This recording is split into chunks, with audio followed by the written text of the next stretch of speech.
Ex-prisoners, did you ever meet an inmate who was nice, but you later realized committed a very serious crime? Yes, I met a really nice guy that was serving 2 life sentences. It was really hard for me to wrap my head around the idea, so I asked him about it. The guy was a Vietnam War vet. He was a tunnel rat, meaning that sometimes he had to belly crawl into holes to clear them with just the use of his boot knife. He got very efficient at it during his tour.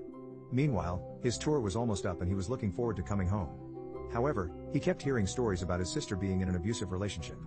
He explained that normally he didn't involve himself in the details of other people's relationships, but this was his sister that he was very protective of, and he just didn't know how much he could tolerate knowing that she was in an abusive relationship after he'd spent years killing people just because they were the enemy.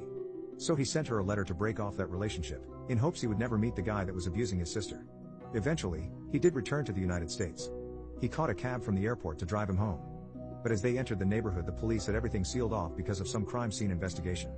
He didn't want to step on anyone's toes, but he did explain that he was just returning home from Vietnam and only wanted to get home, which was only a block away. So they asked for his address and he gave it, only to be met by a detective requesting his company down at the station. So he reiterated that he literally just returned from Vietnam and didn't know anything about what was going on, but the police insisted.